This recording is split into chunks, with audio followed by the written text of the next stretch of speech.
isquémico que lleva a falla en la función cardiovascular en general y a una falla renal. Esta falla renal condiciona la retención de agua y sodio. Ahora, eso lleva a una situación que ocurre en el paciente con ascitis con ascitis avanzada, que es la concentración del sodio. ¿Qué pasa con la concentración del sodio? Suéltenlo, díganlo.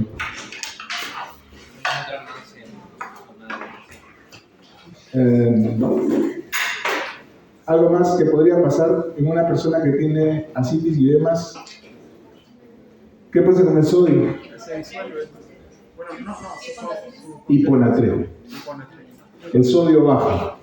Entonces, adelante. En un cirrótico descompensado por ascitis, hay disturbios circulatorios que llevan a la retención de agua. O sea, primero hay un mal funcionamiento cardíaco, una vasodilatación esplácnica, una vasodilatación a nivel periférico. Eso lleva a una disminución del volumen arterial efectivo. Esa disminución del volumen arterial efectivo lleva a la activación de ¿qué sistemas? Sistema nervioso central, activación de catecolaminas, adrenalina. ¿Qué más me dicen? Renina, angiotensina, aldosterona. O sea que en un cirrótico la aldosterona, ¿cómo está? Si está activada, está aumentada, ¿no es cierto? En un cirrótico, debido a esta activación de estos sistemas, en especial la renina, angiotensina, ¿no? La aldosterona está aumentada, hay un hiperaldosteronismo. Disminuye el flujo renal, hay disminución del flujo arterial efectivo, hay disminución del flujo renal, y eso que lleva a falla renal. O sea, es una consecuencia, ¿no?, en la cual se van dando progresivamente hipotensión, ascitis, hipotensión, hiponatremia, falla renal. Esa falla renal, ¿cómo se llama? En el contexto de una persona que tiene cirrosis, o sea, una falla renal consecuencia de la cirrosis, eso se llama, bien fácil, ¿eh? Síndrome hepatorenal. Facilísimo. Entonces, ustedes siguen, el paciente cirrótico uno lo tiene que seguir, uno lo tiene que ir controlando de manera periódica, permanente, en búsqueda de estas complicaciones. Entonces, por ejemplo, ¿qué haríamos de inicio? Encontramos un paciente compensado con cirrosis, ¿qué haríamos? ¿Qué le pediríamos? Una ecografía, ¿no? Porque de repente yo no detecto por medios, digamos, de examen físico no detecto ascitis, pero le pedí una ecografía para buscar ascitis. Le pedí una endoscopía para ver si es que tiene varices de esófago. Ya hemos dicho de que hay que pedir todos los marcadores necesarios para poder encontrar la etiología de la cirrosis, porque en ciertos casos hay reversibilidad del cuadro cirrótico. Entonces, un paciente que es cirrótico por alcohol se puede revertir, un paciente que tiene hepatitis B se puede revertir con tratamiento, etc. Entonces, yo le podría dar tratamiento antiviral para hepatitis B a un cirrótico y podría revertirse y evitar las consecuencias de la descompensación. Pero entonces, además, lo tengo que ir cada cierto tiempo, mes a mes, cada 6 meses, cada año, ir haciendo una serie de pruebas para ir buscando las complicaciones que se puedan presentar. Dentro de esas complicaciones, muchas de estas se explican por la hipertensión portal.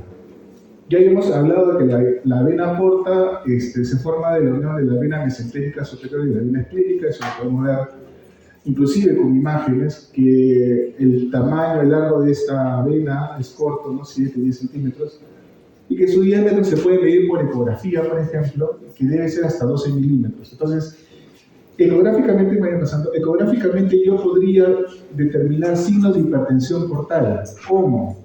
Si la vena porta está dilatada, una vena porta de 13 milímetros, ¿no?, ya está dilatada. Si la vena esplénica está dilatada, si no me equivoco, es hasta 6 milímetros el diámetro de la esplénica. Eso tendría que corroborarlo, no lo recuerdo muy bien, pero se puede medir. El tamaño del vaso, un vaso que está aumentado de tamaño, una esplenomegalia, indica en el contexto un signo indirecto de hipertensión portal. Si a eso se agrega que hay presencia de citis, si hay varices del esófago, entonces yo puedo indirectamente saber que hay una hipertensión portal. ¿Cómo sería saber de manera directa encontrar el diagnóstico de hipertensión portal? ¿Cómo haría ese diagnóstico? Si para hacer el diagnóstico de hipertensión arterial yo pongo un manguito, escucho los ruidos y determino hipertensión arterial. En el caso de la hipertensión portal, ¿cómo hago el diagnóstico? ¿Se puede medir la presión de la vena porta? ¿Puedo meter algún instrumento hasta allí, hasta la porta, para poder medirlo? No, no se puede. ¿Sería en base de manifestaciones clínicas? No, se mide indirectamente. Ahora lo vamos a ver. Se puede colocar, ¿cómo se llamaban estas venas? Estas de acá. Las suprahepáticas, ¿no? O hepáticas, ¿no? La derecha, la media y la izquierda. Entonces, a través de vía transyugular se puede colocar un catéter hasta este nivel y medir dos tipos de presiones, la presión libre y la presión clavada, y hacer una diferencial de presiones, e indirectamente a través de esta medición se puede obtener la medida de la presión de la vena porta. Entonces, antes de su bifurcación recibe el drenaje de la vena gástrica izquierda o coronaria estomática. Cuando hay hipertensión portal, el flujo de esta vena gástrica izquierda se invierte y se crean anastomosis, se crean vías que generan flujo hacia el esófago y generan lo que son las varices esofágicas. Entonces, las varices esofágicas son consecuencia de una inversión del flujo portal a través de la vena gástrica izquierda. Y por otro lado, las varices gástricas, ustedes saben que no solamente hay varices esofágicas, sino que también hay varices gástricas. Las varices gástricas no se explican por este problema, sino se explican por que estas gástricas cortas, que son ramas de la esplénica, la vena esplénica tiene unas ramitas como que veía el fondo del estómago. Estas gástricas cortas se dilatan y generan estas varices gástricas. Habíamos dicho que todo o casi todo lo de la cirrosis se explica por todas las manifestaciones clínicas, ¿no? Y clínicas y de laboratorio, se explican por dos cosas, principalmente por dos cosas. Uno es la disminución de masa funcional hepática funcionante. Si se van muriendo células y hay menor cantidad de células en un cirrótico, va a llegar a un punto en que hay lo que se dice una masa crítica, ¿no? Lo mismo debe pasar, por ejemplo, con el riñón, ¿no? En determinado punto de destrucción de nefronas comienza a ocurrir lo que es la insuficiencia renal. Y entonces, en el hígado que se está dañando por la cirrosis, poco a poco esta masa de células funcionantes se va deteriorando. En un principio puede haber cirrosis con todas las funciones normales, la cantidad de albúmina, la cantidad de proteínas de coagulación, etc. Pero poco a poco esa masa funcional va disminuyendo y va creando estas alteraciones. Entonces, ¿qué observamos? Simplemente para repetir, una disminución de la producción de albúmina, ¿no? Esa es una de las características. Uno de los modos de cómo medimos la función hepática es a través de la albúmina. Entonces, eso forma parte, y de hecho, en el CHILD, si lo recuerdan en el CHILD, uno de los ítems del score de CHILD es albúmina. Y habíamos dicho que había un aumento policlonal de gamma globulinas. ¿Por qué ocurre eso? Aumento policlonal de gamma globulinas. ¿Por qué ocurría esto? ¿Las globulinas son producidas por el hígado? No. ¿Por quién? ¿Por qué células? Por las células B, ¿no? Los linfocitos B. Y entonces, ¿por qué hay aumento de producción de globulinas por los linfocitos B? Ya lo habíamos dicho. Ocurre de que hay un aumento de la permeabilidad intestinal y hay un aumento del paso de elementos de la flora intestinal hacia la circulación general. Eso hace que se active el sistema inmunológico y que aumente la respuesta también humoral, y eso hace que aumenten las globulinas, en este caso las inmunoglobulinas. Les decía que teníamos que pensar la cirrosis como una enfermedad sistémica, daño renal, activación de sistema renina-angiotensina-aldosterona, activación de la adrenalina, etc. Entonces, ¿qué otro problema estamos viendo aquí sistémico? Una alteración inmunológica, ¿no? Hay un incremento de paso de elementos bacterianos intestinales hacia la circulación portal y hacia la circulación general. Esto lleva a una disfunción, además a una disfunción inmunológica, y entonces el paciente cirrótico es un paciente inmunodeprimido, además. O sea, en cuanto va progresando la enfermedad, esta inmunodepresión lo lleva a ser proclive a diferentes enfermedades. Y parte de esta característica, bueno, esto nos lleva, este aumento policlonal de las hemoglobalinas, se invierte la relación, decíamos, ¿no? De la albúmina a globulina, que es más de 1, se invierte y la relación se convierte en menor de 1. Bueno, decíamos que hablábamos de hiperestrogenismo, que se manifiesta con el hipotrofia testicular, de la ectasia de río público, ya lo vimos la vez pasada. Disminución de las proteínas de la coagulación, lo que hace que aumente la lipoproteína. Disminución de una hormona producida por el hígado, la tromboplastina, que lleva a la trombocitopenia, lo mismo que lo que también es generado por el hiperesclerismo.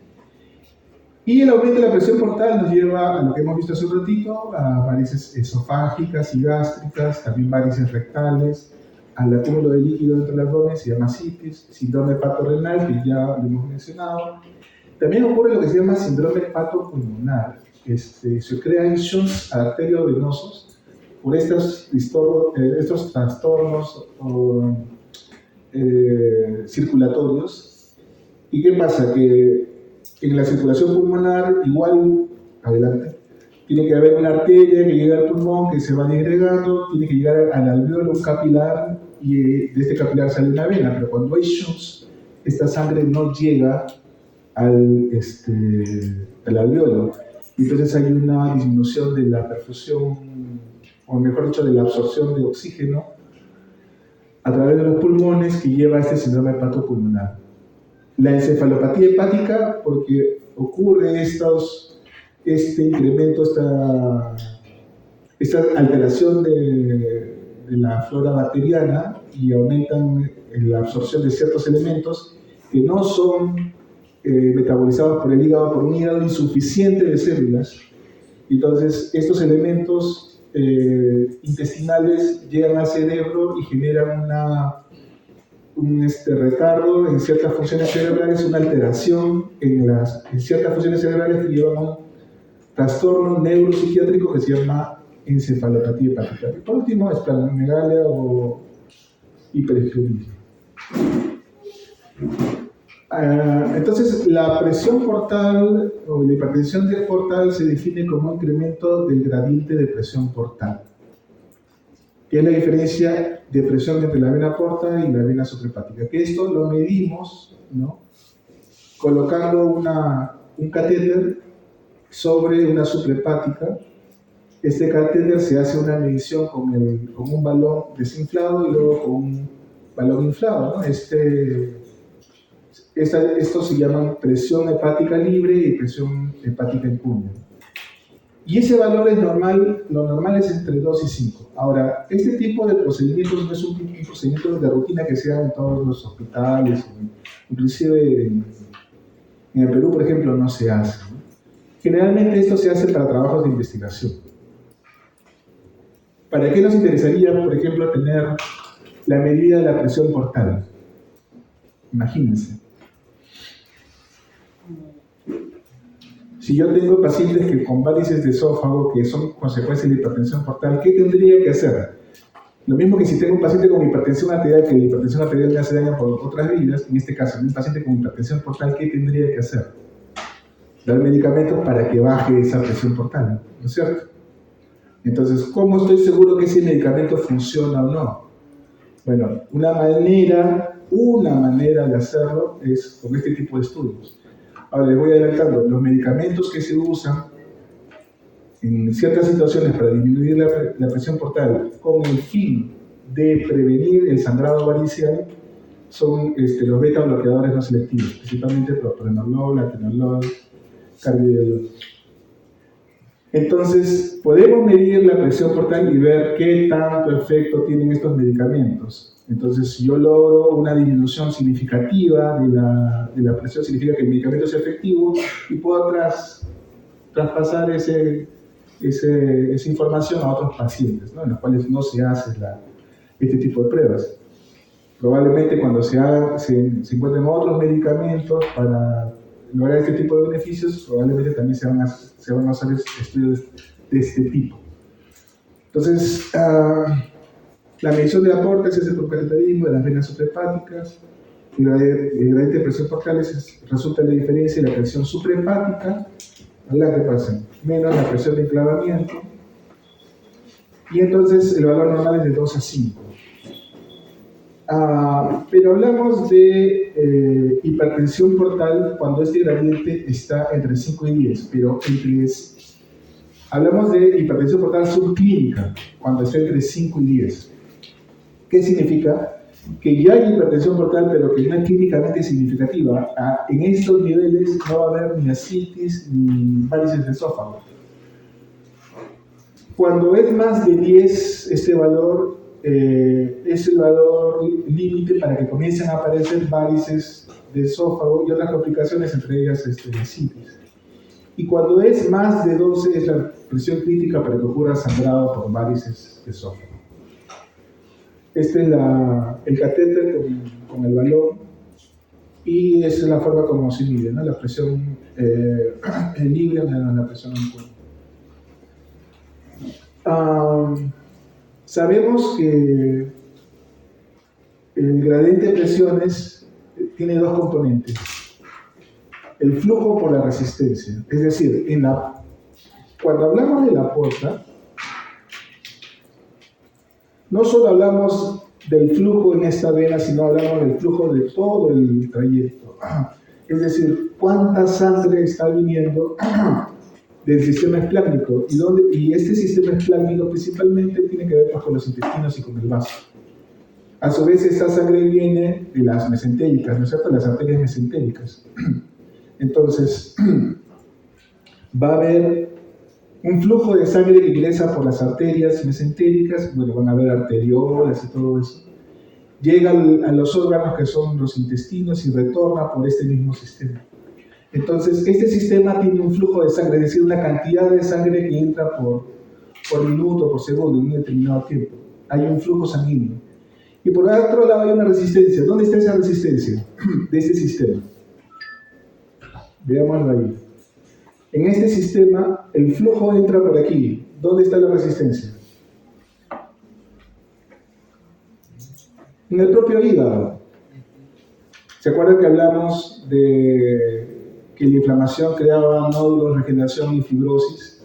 Que las células esteladas se convertían en miofibroblastos.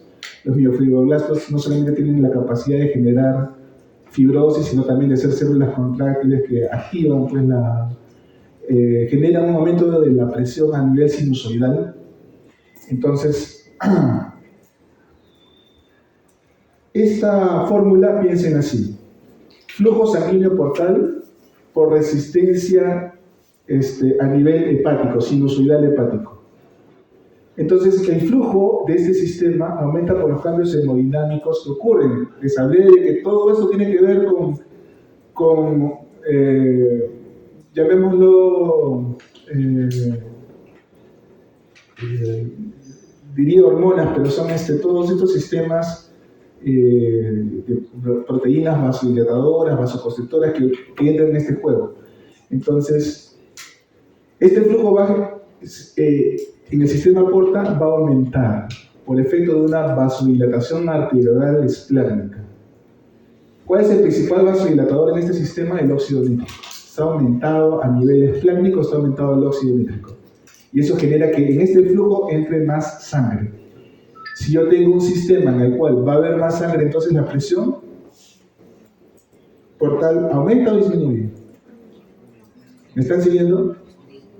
Ya, entonces, a este sistema, lo que ocurre es que hay una vasodilatación arterial esplánica. Entra más sangre al sistema y eso hace que aumente la presión portal. Es un componente de la hipertensión portal.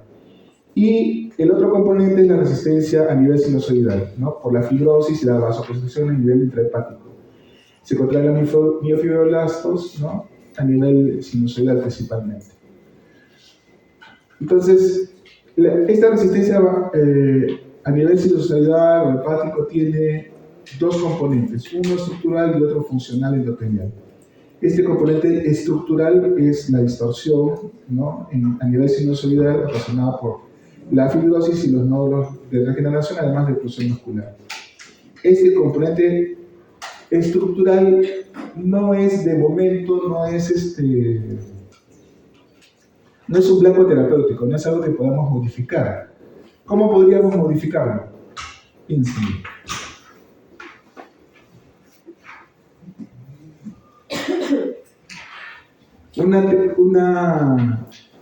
Dice Thatcher, ¿no? Un blanco terapéutico que se piensa que se puede usar para la cirrosis es tener terapia antifibrótica, generar antifibrosis, una droga que disminuya la fibrosis hepática. Entonces, eso no existe actualmente y entonces aquí no hay modo de actuar. El otro componente es vascular y ocurre por contracción de las células esteladas, de los miofibroblastos y el músculo isovascular. Y este es un componente dinámico que sí es modificable por drogas. ¿Qué drogas? Lo acabo de decir. ¿Pro? No, el óxido nítrico, ya. El óxido nítrico lo que hace es provocar vasodilatación a nivel esplánico. Pero les decía de que para modificar la presión portal podemos usar beta bloqueadores. ¿Ya? Entonces, una de las funciones de los beta bloqueadores está a este nivel, ¿no? Disminuir la resistencia vascular. Entonces, en la hipertensión portal hay un factor mecánico, lo que hemos dicho, factor dinámico, células esteladas, miofibroblastos. Hay una disfunción endotelial, disminuyen a nivel intrahepático, disminuye el óxido nítrico y aumentan vasoconstrictores, tromboxano A2, endotelina, se activan los sistemas renina, angiotensina, aldosterona. Esto es a nivel vascular hepático, o sea, en el hígado, al contrario de lo que ocurre a nivel esplánico, disminuye el óxido nítrico. Y a nivel esplánico se liberan citoquinas, se libera óxido nítrico, prostaglandinas, y estos además hacen que se liberen péptidos gastrointestinales, glucagón, y esto provoca vasodilatación esplánica, lo que lleva a un aumento del flujo esplánico y a la presencia de circulación colateral se incrementa la producción, además de vasodilatadores.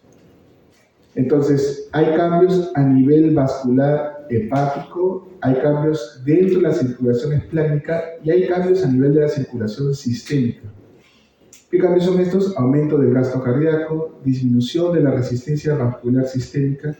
Si hay una disminución de la resistencia vascular sistémica, ¿cómo estará la presión arterial de estos pacientes? Va a tender a disminuir. De hecho, en los casos más severos puede llegar a la hipotensión. Disminución del volumen arterial efectivo, activación del eje renina-angiotensina aldosterona, activación del péptido lateral antidiurético, activación de la hormona antidiurética, vasoconstricción renal, y acá está, no, acá no lo he puesto, pero es retención de agua y sodio, lo que lleva a la hiponatremia y a la generación de ascites, ¿no? O sea, todos estos problemas llevan a la formación de ascites. Si lo vemos también de esta manera, hay alteraciones funcionales y alteraciones estructurales que llevan un aumento de la resistencia hepática, hay un aumento, por otro lado, hay un incremento del flujo venoso portal, hay más sangre que entra al sistema, más flujo, más resistencia vascular, ocurre la hipertensión portal. Esta hipertensión portal lleva a que se activen, se inviertan los flujos de sangre a través de las gástricas izquierdas que activan colaterales que van a llevar a varices esofágicas, varices gástricas, a esplenomegalia y a este abdomen con cabeza de medusa. Por otro lado, hay alteraciones sistémicas, vasodilatación esclérica y vasodilatación sistémica que llevan a hipotensión arterial, hipovolemia efectiva, activación de los sistemas vasoactivos, y esto lleva a una hipovolemia relativa, ¿no?, con una retención de agua y sodio, y esto lleva a hiponatremia y síndrome hepatorrenal. Tan importante es la hiponatremia que es un signo de mal pronóstico. ¿Ya? La hiponatremia puede llegar a 125, a 120. ¿Ustedes corregirían la hiponatremia?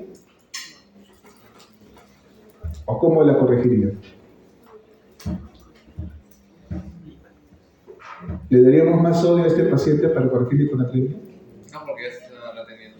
Exacto. Entonces, lo que se tendría que hacer es usar medicamentos que ayuden a expulsar agua, ¿no? Esa sería la fisiopatología.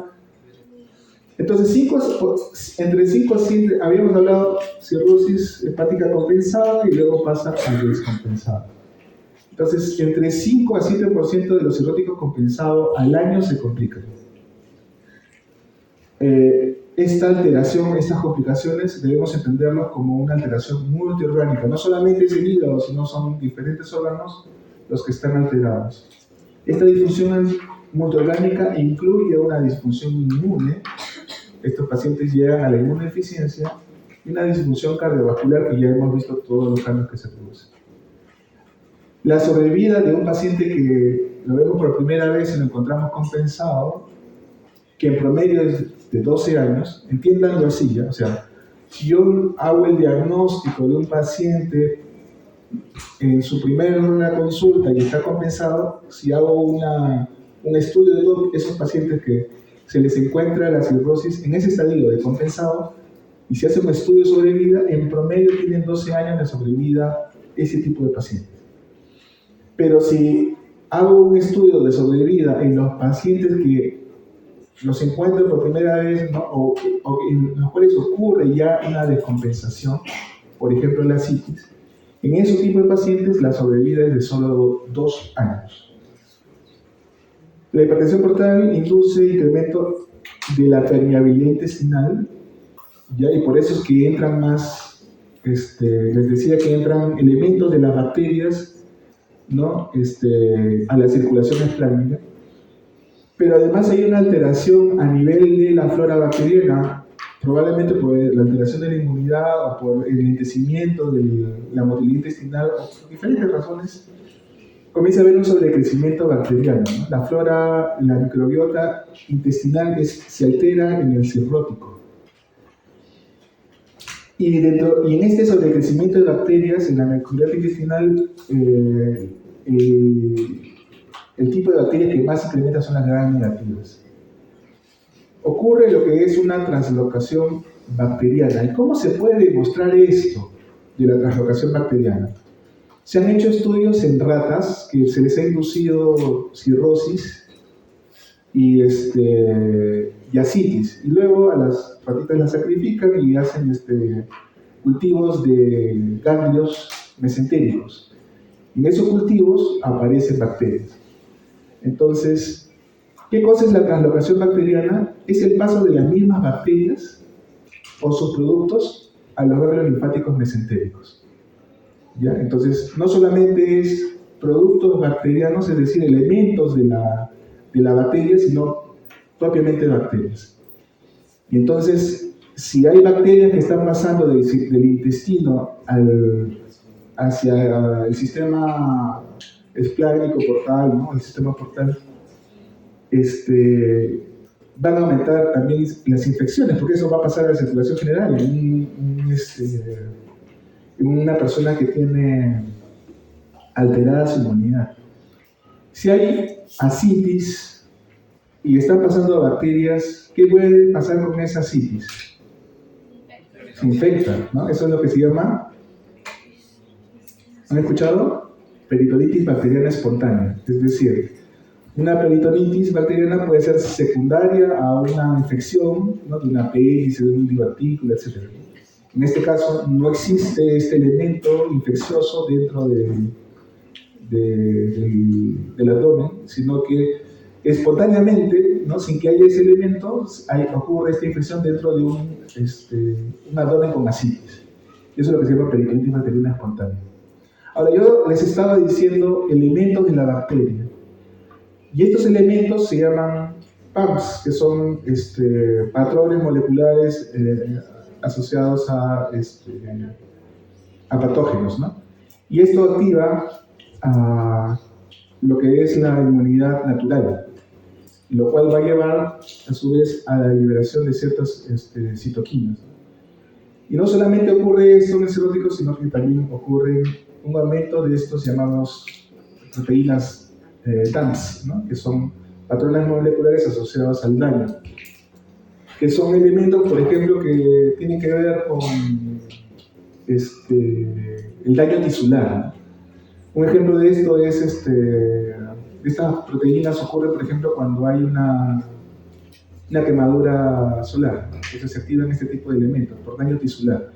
Pero también ocurre daño tisular en el hígado, y entonces este hígado, con este daño tisular, genera estas proteínas. Bueno, todo esto lleva a la activación de moléculas proinflamatorias, especies reactivas del oxígeno y del nitrógeno, lo cual lleva a la disfunción circulatoria. Lo que ya hemos hablado, vasodilatación esplácnica, hipoperfusión periférica, y en especial ocurre una vasoconstricción renal, lo que lleva a una hipoperfusión del riñón. Activación del sistema renina-angiotensina, aldosterona, activación del sistema nervioso simpático y del péptido natriurético arterial, retención de agua y sodio, que lleva a ascitis, hiponatremia e injuria renal.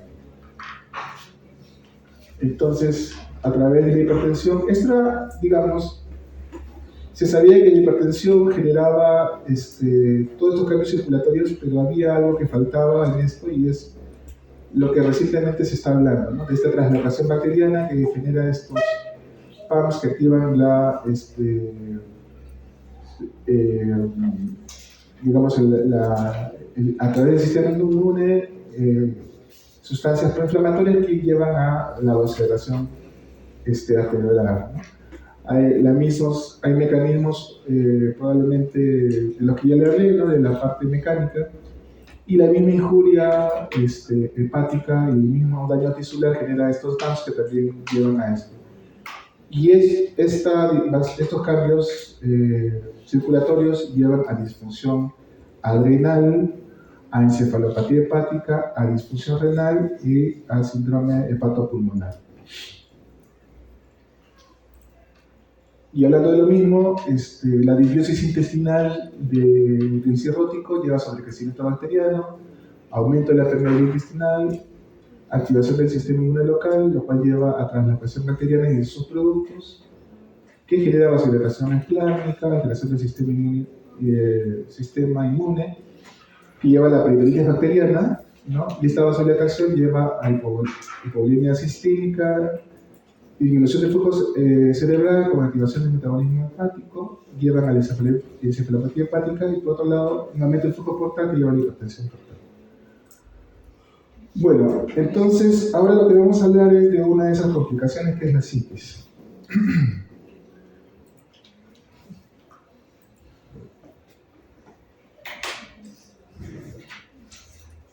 Bueno, la citis no solo es causada por la cirrosis, ¿no?, sino puede ocurrir por otras causas de hipertensión portal, como una insuficiencia hepática fulminante, trombosis de venas hepáticas, insuficiencia cardíaca congestiva. O sea que en general otras causas de hipertensión portal también pueden generar citis. La carcinomatosis peritoneal, por hipoproteinemia, secundaria de desnutrición, síndrome nefrótico, a una causa linfática por linfomas, y por neoplasias a través de la carcinomatosis, ¿no? También peritonitis, enfermedades del tejido conjuntivo, que llevan a una policerositis, por ejemplo, el lupus, y enfermedades ginecológicas, ¿no? Todas esas son causas de asitis. En todo paciente que debuta con asitis es importante hacer un estudio diagnóstico. Esta asitis es de origen hepático, es causada por hipertensión portal. Es una pregunta que hay que hacerse, ¿no?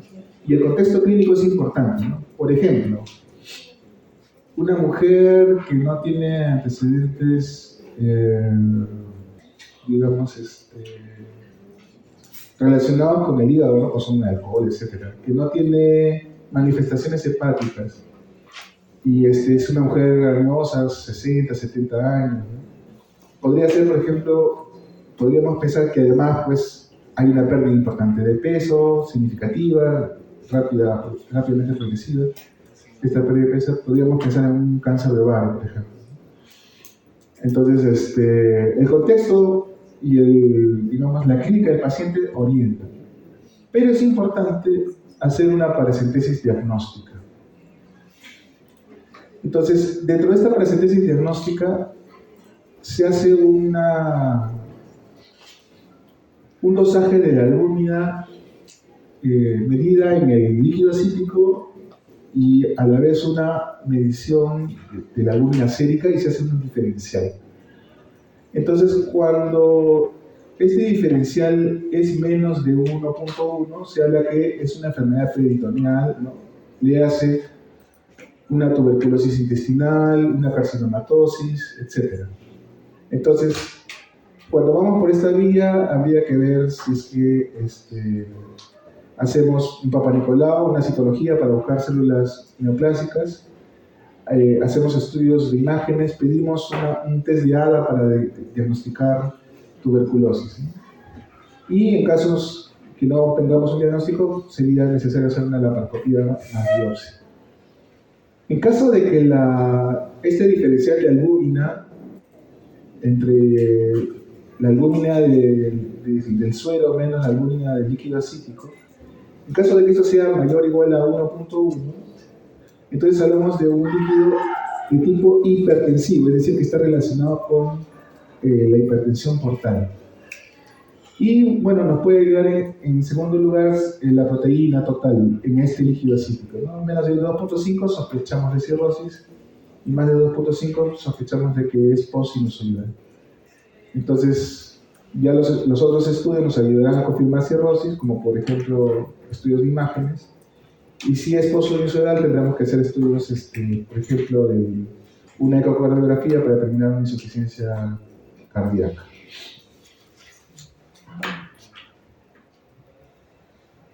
También este estudio inicial nos puede ayudar un concepto que es en un paciente cirrótico, el cual las proteínas totales en el líquido acítico es de menos de 1.5, son pacientes en riesgo para hacer infección de ese líquido, o sea, de hacer peritonitis bacteriana espontánea. Ahora, algunos de estos pacientes cuando están ya avanzados pueden infectarse de líquido y generar esta peritonitis bacteriana espontánea. Dentro de lo que es el estudio líquido acítico es importante hacer el recuento de polimorfos nucleares. Cuando hay más de 250, el conteo de polimorfos nucleares en el líquido acítico se habla de neutrocitis y es un criterio diagnóstico de peritonitis bacteriana espontánea, y lo siguiente es darle tratamiento antibiótico. Bueno, esto es lo mismo que ya hemos conversado. Y en general, ya hablando de asitis en el cirrótico, la asitis es la complicación más frecuente de la cirrosis. 60% de los cirróticos compensados van a desarrollar la asitis en los 10 años en los primeros 10 años. Y esto ocurre a un ritmo de 5 a 10% de los cirróticos compensados anuales. Una vez que ocurre la asitis, la sobrevida a 2 años es de 50% y a 5 años de 30%. Podemos decir que la asitis la podemos calificar en grados, ¿no? Grado 1 cuando solamente se evidencia por imágenes y no se detecta clínicamente. Grado 2 cuando hay una distensión abdominal moderada. Y grado 3 cuando hay una distensión abdominal que genera molestia en el paciente, ¿no? Y que además es, digamos, clínicamente se ve importante, ¿no? Cuando se trata de una citis grado 1 no requiere tratamiento, no se debe hacer ninguna intervención. Y entonces empezamos a hablar de tratamiento cuando la citis es de grado 2. Un tratamiento inicial es la restricción del sodio. Decíamos que el cirrótico tiene, a través del riñón, un incremento de la retención de agua y sodio. Y entonces, si se incrementa la ingesta de sodio, va a haber mayor retención de agua. Entonces, una medida inicial es esto, restringir el sodio. Con esta sola medida, 10% de los pacientes van a resolver la citis, lo cual es muy bajo, ¿no? Entonces, no es una medida inicial suficiente para tratar a todos los pacientes. O sea, se tiene que restringir el sodio, pero no solamente eso, tiene que ir acompañado de tratamiento farmacológico. ¿Y cuánto de restricción del sodio se debe hacer? Pues entre 4.6 a 6.9 gramos de sal al día. ¿Y eso qué significa? Significa dar los alimentos con, digamos, la cantidad justa de sal, como para darle un poco de sabor, y no agregar ningún elemento prefabricado, prehecho, ¿no? Como conservantes, ¿no? Como dice el compañero. Por ejemplo, embutidos, galletas, ¿no? Etcétera, ¿no? Imagínate estas tortis, ¿no? Que tienen alto contenido de sal, ¿no? Por ejemplo, palomitas de maíz que tienen un montón de sal, ¿no? Entonces, todo eso se debe restringir en este tipo de pacientes. Entonces, puede ingerir sal la mínima cantidad posible como para darle un poco de sabor a sus alimentos. Tampoco es depletarlos de sal, porque pueden llegar con más frecuencia a la hiponatremia. Además, el comer absolutamente sin sal puede hacer de que la persona no coma nada, ¿no? Y es peor porque se desnutre, entonces puede llevar a la desnutrición. Entonces, lo siguiente, además de restringir la sal, es usar diuréticos. Y el objetivo es tener un balance hídrico negativo. ¿Hasta cuánto? Debe ser menos de 0.5 kilos por día, o sea, 500 gramos por día, si es solamente citis. Y debe ser menos de 1 kilo si es una citis asociada a edemas. Si es más, significa que el tratamiento es muy, digamos, nos estamos excediendo en la diuresis y eso va a generar probablemente complicaciones. Entonces, ese es el objetivo máximo. ¿Y cuándo decimos que hay falla en el tratamiento diurético? Si la pérdida de peso es menor de 2 kilos en una semana. Entonces, los principales diuréticos que debemos usar son los antagonistas de la aldosterona, ¿no? Decíamos que ocurre toda esta cascada de elementos, principalmente el sistema renina-angiotensina-aldosterona, ¿no? Y eso lleva principalmente a la retención de agua y sodio. Entonces, dentro de estos tipos de medicamentos, la espirolactona es el más importante, el que más se usa. Y entonces, en un paciente que debuta con ascitis, se puede usar solo espirolactona y empezamos con dosis de 100 miligramos. El efecto lo debemos notar a las 72 horas. Si ese efecto no ocurre, entonces podríamos ir incrementando de 100 en 100 y el tope es 400.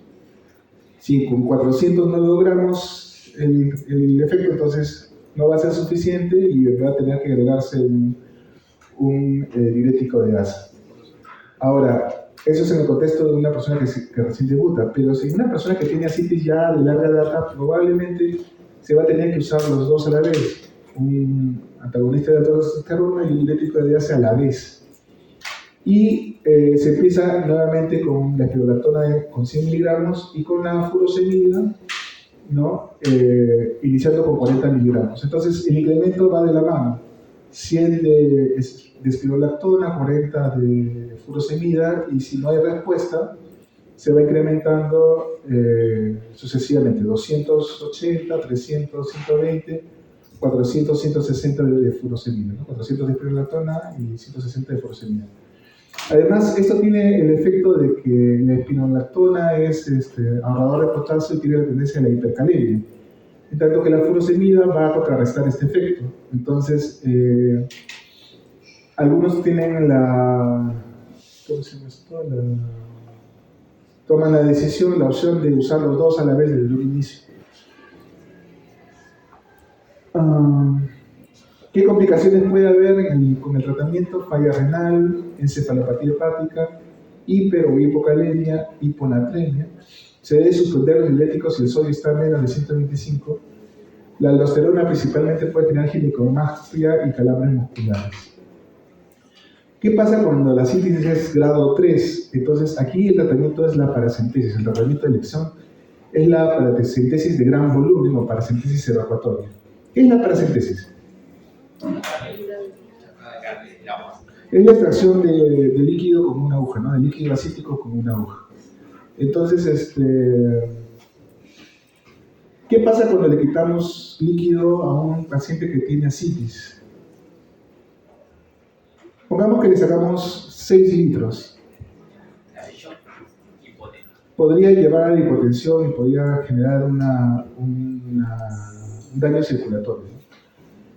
Y no solamente es en el momento, sino que esto puede ocurrir semanas después. O sea, esta persona puede estar durante el procedimiento hemodinámicamente normal.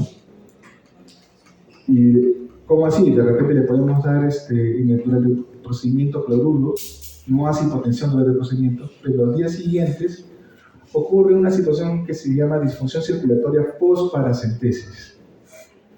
Entonces, esta disfunción post-paracentesis genera fallo renal, síndrome hepatorrenal, mayor hiponatremia, encefalopatía y una mortalidad aumentada, ¿no? Una disminución de la sobrevida. Esto ya se conoce desde hace algún tiempo. Entonces, ¿qué se ha hecho para evitar esta disfunción post-paracentesis? Bueno, se ha visto que cuando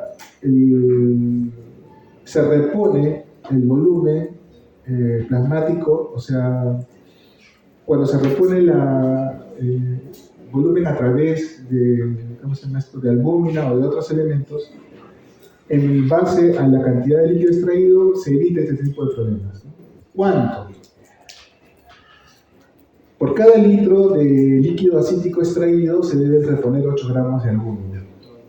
Ahora, se ha visto que cuando la paracentesis es menor a 5 litros, un elemento como por ejemplo la poligelina tiene igual de efecto que la albúmina, ¿no? Debe ser reponiendo 150 miligramos por litro. Pero nuevamente, la recomendación en el grado 3 es tratar de hacer una paracentesis completa, es decir, extraer la máxima cantidad de litros. No es suficiente sacar pues 3 litros, 4 litros, ¿no? Si el paciente tiene 6, 7 litros, se le tendrá que extraer esos 6, 7 litros. ¿Por qué? Porque el paciente va a regresar nuevamente con ascitis, ¿no? Y la idea es retardar lo más posible la extracción nuevamente de líquido. ¿Y eso cómo lo vamos a lograr? Extrayendo más líquido con la paracentesis. Entonces, se trata de, en estos casos, de extraer la mayor cantidad de líquido posible. Y eso significa, por lo general, extraer pues 4, 5, 6, 7 litros de líquido acítico, ¿no? En estos casos de grado 3. Aquí ya vamos a sífilis refractaria, aquella que no puede ser movilizada, que presenta una recurrencia temprana después de una paracentesis terapéutica. Hay dos formas, que es la resistente a diuréticos y la intratable con diuréticos. La resistente a diuréticos se refiere a que no se puede eliminar la ascitis, o hay una recurrencia temprana debido a una falta de respuesta a la restricción de sodio y a las dosis máximas de diuréticos. Es decir, hemos llegado a los 400 miligramos de espinolactona, le damos 160 de furosemida, hacemos que el paciente haga una dieta con restricción de sodio, no logramos disminuir la cantidad de ascitis, ¿no? A pesar de todo esto. Entonces, esta es una ascitis resistente a diuréticos. Y intratable con diuréticos es la ascitis que no puede eliminarse, cuya recurrencia no puede evitarse debido al desarrollo de complicaciones inducidas por los diuréticos que impiden el uso de estos fármacos. El promedio de sobrevida en una ascitis refractaria es de 6 meses. Y en el caso de asitis refractaria, el tratamiento debe ser paracentesis evacuatorias sucesivas, la colocación de TIPS y el trasplante hepático. ¿Y qué es un TIPS? El TIPS es un dispositivo, una especie de cánula, por decirlo así, que es que va a generar un shunt entre el sistema portal y el sistema venoso. Parecido a lo que decíamos de la medición de la presión portal, se cateteriza una vena suprahepática y en este caso se coloca este dispositivo atravesando el parénquima hepático de tal manera que conecte una rama de una vena suprahepática con una rama de la vena portal. Lo que va a pasar es que todo este contenido de sangre que debe ingresar al sistema sinusoidal hepático, que está a alta presión, va a derivarse por esta sangre hacia la circulación general. ¿Cuál es la principal complicación, digamos, fisiológica que se va a producir por esta derivación? No está pasando sangre por el parénquima. Es sangre que no pasa pues que no va a tener la acción de los hepatocitos, del sistema de Kupffer. ¿Qué va a pasar? El principal peligro es de que, si bien este es un hígado que está, digamos, alterado, de repente será una persona que... O sea, el cirrótico en algo conserva sus funciones hepáticas, ¿no? No es al 100%, que si fuera que el hígado está destruido al 100%, pues no viviría, no sería un cirrótico, sería un muerto. Entonces, algo de parénquima hepático todavía funciona. Y esa cantidad de parénquima hepático que funciona hace que la sangre que llega por acá sea metabolizada por el hígado, ¿no? Y entonces algunas toxinas son eliminadas por estas células hepáticas y excretadas a través del sistema biliar. Pero cuando estas toxinas no son eliminadas, llegan al cerebro y generan lo que se llama encefalopatía hepática. Entonces, una de las complicaciones del TIPS es la encefalopatía hepática. Entonces, este sistema es altamente efectivo para la asitis refractaria. Se debe considerar en casos de necesidad de paracentesis de gran volumen mayores a 3 veces por mes. El efecto que puede generar es un aumento del débito cardíaco, mejorar el volumen arterial efectivo, mejorar la función renal. Tenemos que tener en cuenta que no mejora la sobrevida de los pacientes. Lo que está dañado sigue dañado y sigue dañándose. Entonces, lo que va a mejorar es un aspecto negativo de la enfermedad, que es la asitis.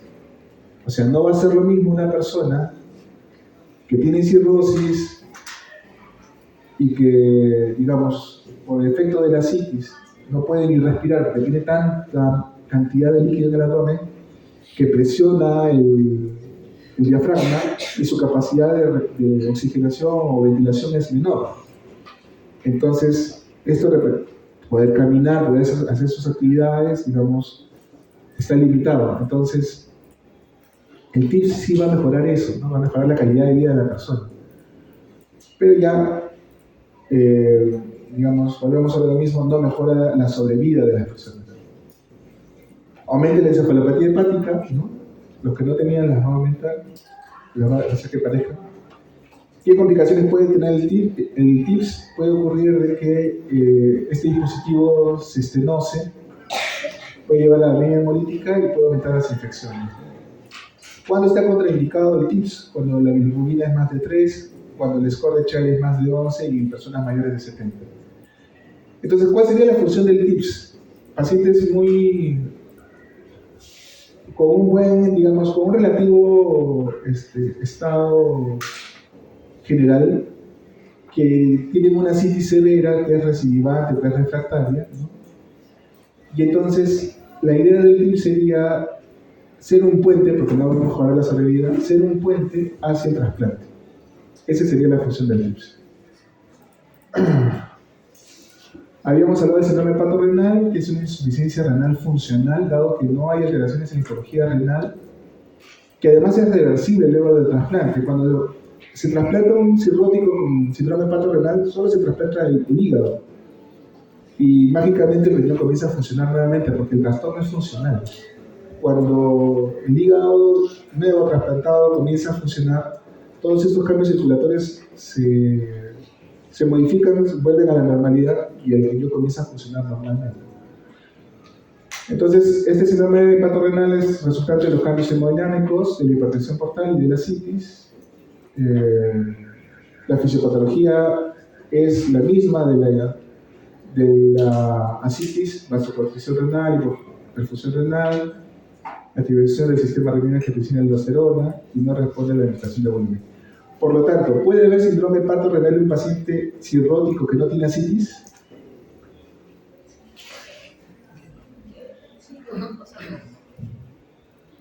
No. El síndrome hepatorenal solo se va a dar en los pacientes que tienen ascitis. Es un grado más de la disfunción circulatoria. Es un grado más severo de la enfermedad. Para que ocurra ascitis y todo eso, hay todas estas cosas. Hay hipoperfusión renal, retención de agua y sodio. Ya, sobre eso hay más.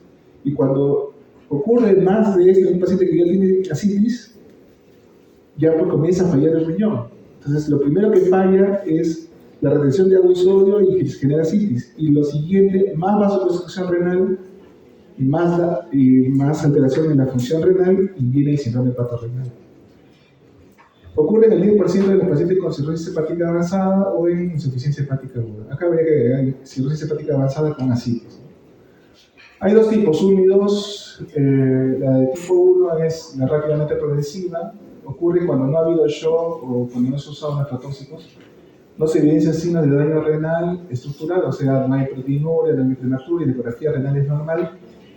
En la sangre la creatinina se incrementa 0.3 miligramos en 48 horas o hay un aumento del 50% de su valor basal. Por lo general existe un factor precipitante que puede ser una peritonitis bacteriana espontánea, una hepatitis aguda sobreañadida, episodios de hemorragia digestiva y paracentesis de gran volumen, ¿no? Que estas las evitamos con la reposición de albúmina. Y el pronóstico de la mortalidad es de 80% a las 2 semanas, entonces es una indicación para hacer un trasplante, ¿no? Es indicación de urgencia. El síndrome hepatorenal de tipo 2, la insuficiencia renal acá es moderada, es un poco más estable. El incremento de la creatinina es entre 1.5 y 2.5. El origen es una vasoconstricción renal intensa, consecuencia de una intensa disfunción circulatoria. Se encuentran los niveles altos de renina en sangre y no de adrenalina. Hay una hipotensión arterial significativa. La retención de sodio es intensa y lleva una ascitis refractaria. La mortalidad es 50% a 6 meses.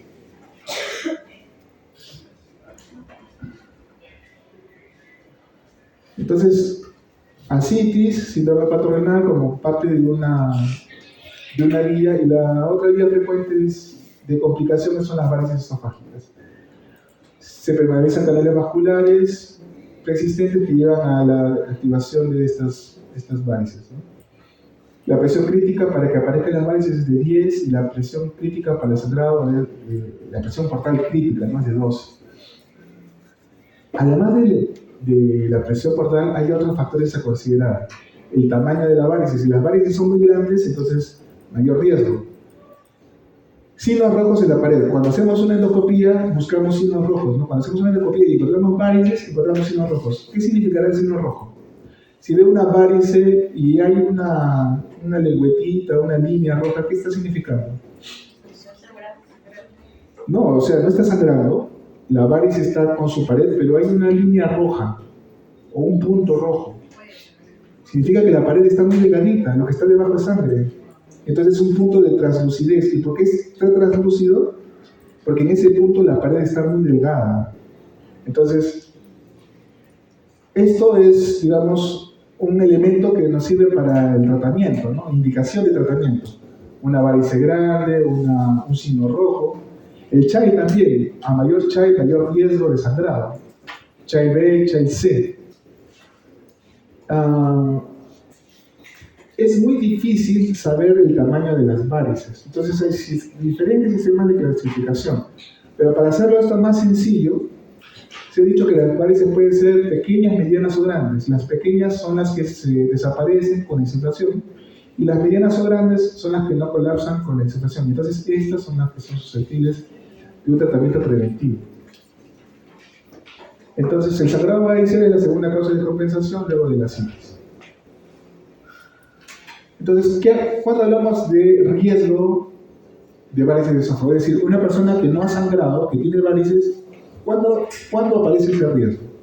Entonces, cuando las varices son medianas por su tamaño, medianas o grandes, o cuando son pequeñas con signos rojos, o cuando son pequeñas y el score de Child es B o C.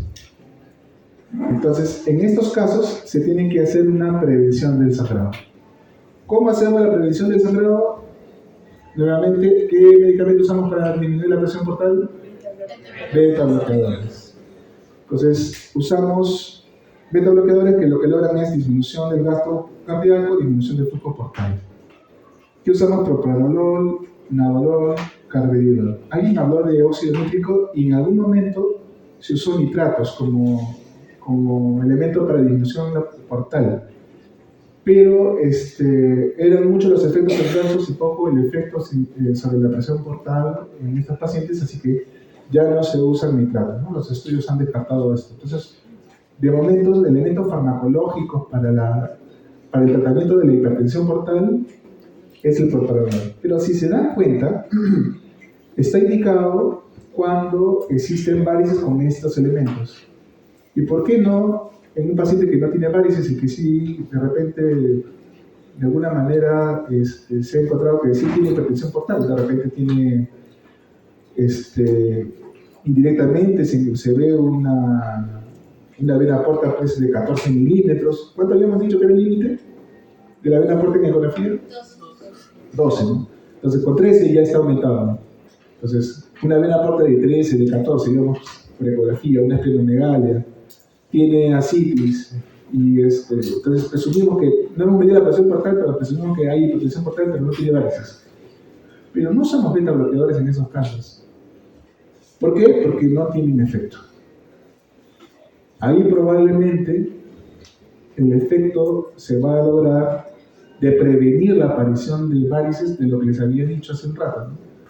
Probablemente el uso de medicamentos antifibróticos sí tenga un efecto sobre la prevención de aparición de varices, pero de este momento no tenemos un elemento para prevenir la aparición de varices. Lo que tenemos sí es lo siguiente: cuando ya está la varice presente, la hemos detectado por endoscopía, y estas varices cumplen estas características, entonces pasamos a lo que es la profilaxis o la prevención del sangrado. ¿Ya? Entonces usamos beta bloqueadores. ¿Y cómo sabemos que el beta bloqueador está funcionando? Deberíamos de medir la presión portal, ¿no? Pero como no tenemos ese elemento a la mano, no podemos colocar el catéter, medir la presión en junio y la presión libre, hacer la diferencia y hacer la medición. Entonces, indirectamente, lo que queremos lograr es reducir la frecuencia cardíaca en un 25%. Se ha visto que esta es una forma indirecta de que si se logra esto, probablemente la presión portal también disminuye lo suficiente como para prevenir el sangrado. ¿Cuáles son los límites? No puedo usar el beta bloqueadores si la frecuencia cardíaca baja por menos de 50 o la presión arterial sistólica debe ser menor. Si la presión arterial sistólica es menor de 90, acá hay un error. Tampoco se debe usar beta bloqueadores cuando hay sepsis, peritonitis maternal espontánea o síndrome patogrenal, porque aumentaríamos los problemas circulatorios. ¿Y cuál es la otra alternativa? La otra alternativa en la prevención del sangrado, acá estamos en prevención del sangrado varicial, es la terapia endoscópica. Es decir, podemos por algún método, por la endoscopía, prevenir el sangrado. ¿Y cuál es ese método? La endoligadura de varices. Pero puede ocurrir de que ya el paciente sangre, ¿no? O porque no lo detectamos y el paciente, y pasa, ¿no? Pasa de que llega un paciente que ni sabía que tenía cirrosis y llega volteando sangre. Entonces, es un debut, digámoslo así, ¿no? de la cirrosis con un sangrado varicial, ¿no? El paciente ni enterado de que tenía cirrosis y comienza a sangrar. Entonces, la parte anterior era prevenir el sangrado, pero ¿qué hacemos cuando ya está el sangrado instaurado? Entonces decíamos que ya, cuando hablamos de sangrado varicial, esto ya significa una descompensación, ¿no?, de la cirrosis. Es la segunda causa de descompensación luego de la citis. La mortalidad global del sangrado es de 15 a 25% en 6 semanas. ¿Sabe cuánto es la mortalidad de un paciente que sangra por otro motivo? La mortalidad de una hemorragia digestiva alta que no es por varices de esófago es menos de 8%. Y en caso del sangrado por varices, para tener una idea de cuán severo es el sangrado, en un sangrado por varices la mortalidad es de hasta 25% a las 6 semanas, y no necesariamente el paciente se muere de sangrado, ¿no? Se puede morir de sangrado. Pero no solamente es eso, sino que se pueden venir complicaciones, ¿no? Una insuficiencia renal, un síndrome hepatorrenal a partir de esto, una neumonía, ¿no? Pueden haber diferentes causas que parten a partir del sangrado varicial. Luego, después del primer sangrado, va a ocurrir, después de que este ha sido controlado, de que ha pasado esas 6 semanas, puede ocurrir un nuevo episodio de sangrado, hasta un 70% de los que sangraron en 1 a 2 años. Por lo tanto, luego de este sangrado debe haber una profilaxis secundaria. ¿Cuál es la profilaxis secundaria? La misma que la primaria, beta-bloqueadores o las mismas ligaduras. ¿Y cuál es el tratamiento del sangrado activo? Esto lo vamos a ver en siguientes clases. Se usa somatostatina, terlipresina, que son medicamentos vasoactivos que principalmente lo que van a hacer es disminuir el flujo de sangre portal, el flujo esplácnico de sangre, y las terapias endoscópicas, que son las mismas endoligaduras. Acá no sé qué me pasó, estaba corriendo. Endoligaduras es inyección o la inyección de esclerosantes.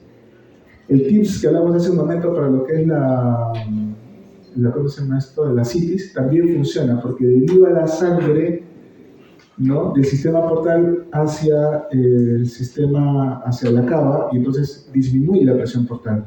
Al haber menos presión portal, hay menos presión en estas varices, ¿no? Estas son las varices, que son cordones, ¿no?, que pueden estar arrosariados. Acá hay una varice que sangró y que dejó una mancha blanca. Este es un signo de sangrado reciente. O una varice que está en sangrado activo, ¿no?, que es un sangrado tipo arterial, ¿no?, es un sangrado a chorro.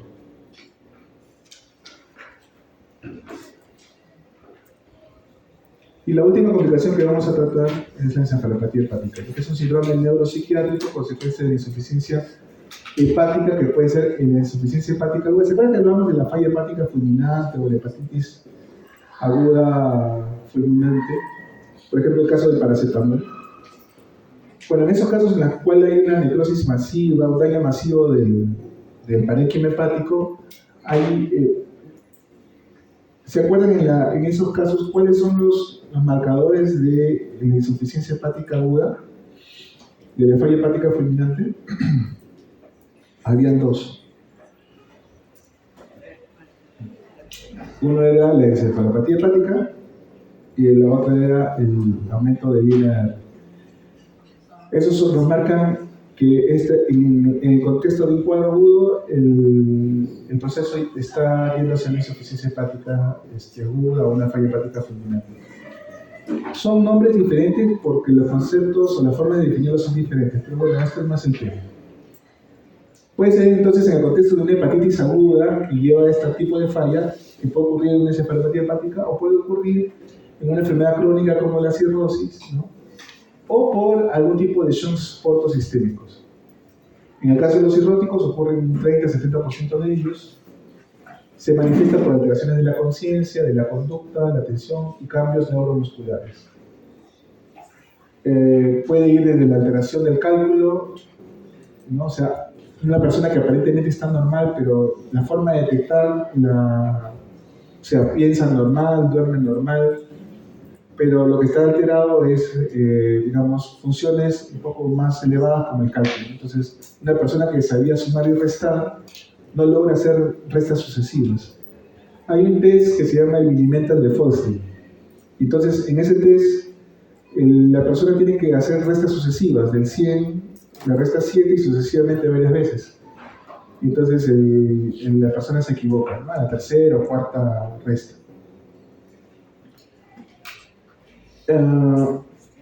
La base fisiopatológica, en el caso de la insuficiencia hepática aguda, es el edema cerebral. En los cuadros sistémicos, en los cuadros crónicos, puede llegar a atrofia cerebral, pero regularmente el parénquima cerebral es normal y lo único que hay es una encefalopatía metabólica, es decir, estando el cerebro anormal ocurren estas alteraciones.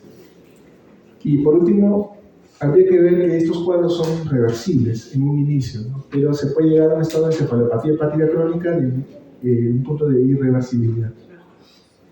Entonces, ¿cómo las clasificamos? La de tipo A es la que ocurre en pacientes con insuficiencia hepática aguda grave, como también llamado falla hepática fulminante, y el sustrato acá es el edema cerebral. Si el sustrato acá es el edema cerebral, ¿qué es lo peor que le puede pasar a este paciente?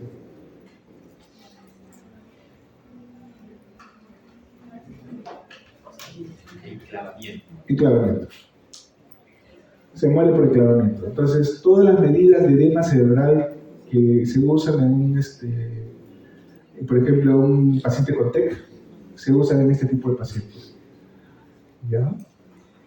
Luego una derivación fotosistémica por cualquier causa, o también la de tipo B y la de tipo C en los pacientes con cirrosis hepática, que es lo que estamos viendo ahora. Por su curso clínico puede ser episódica, con episodios con más de 6 meses de diferencia, recurrente con varios episodios en menos de 6 meses, y persistente cuando los síntomas son continuos.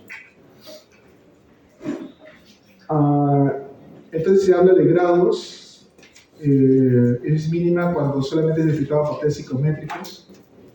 El grado 2 está marcado por la aparición de asterixis. Entonces el grado 1 es cuando todavía no apareció asterixis y hay leves cambios, que puede ser una tensión disminuida, una alteración del ritmo del sueño, un deterioro de la capacidad de sonar y restar. Es un grado muy, muy leve. El grado 2 comienza a aparecer la asterixis y hay un poco de letargia, desorientación, cambio de la personalidad. El grado 3 ya hay una letargia, ya es un estado más avanzado, desorientación grave y comportamiento bizarro, ¿no? Y por último, el grado 4 ya es el coma.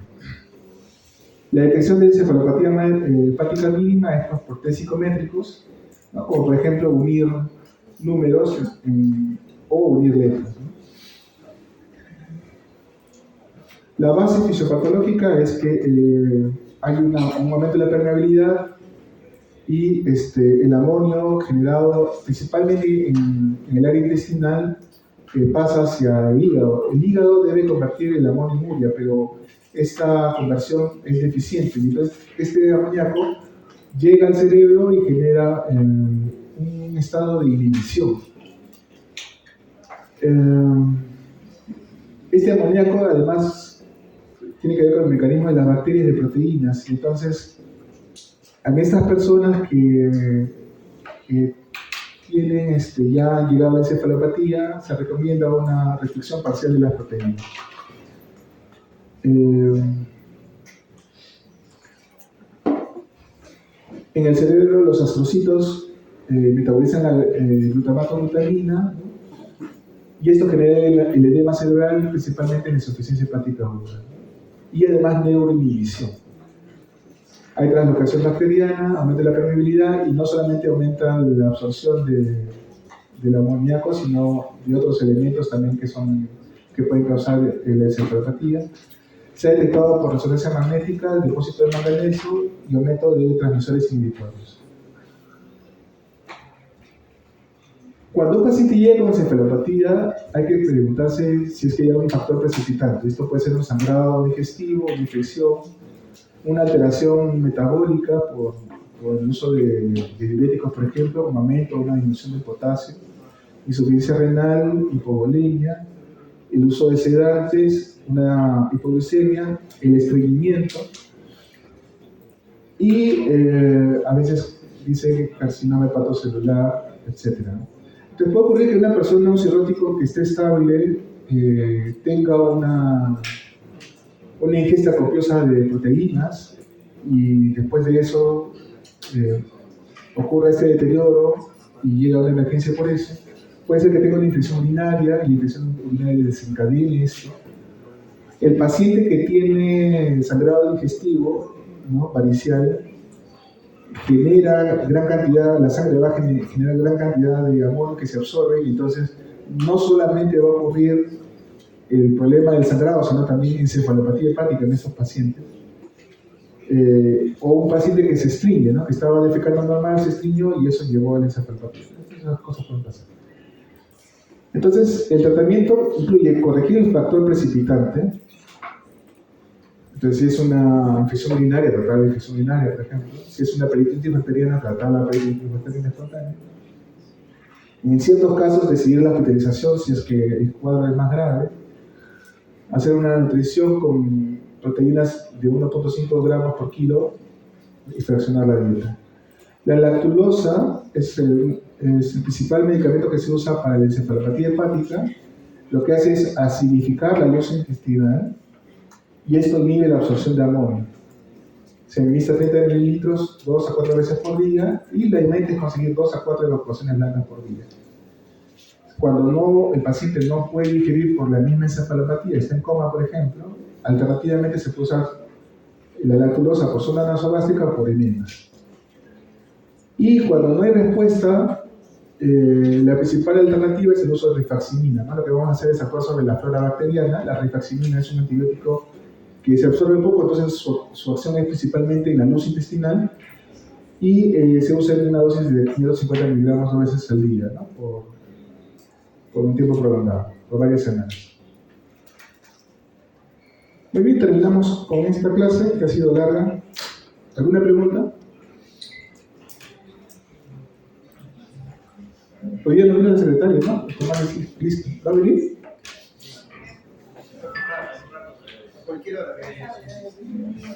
La siguiente clase es corta. ¿La hacemos de una vez o descansamos?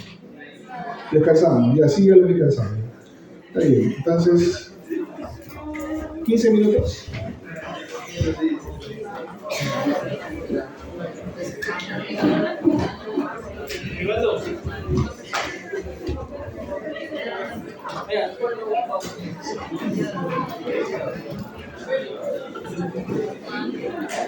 Acá, ¿verdad?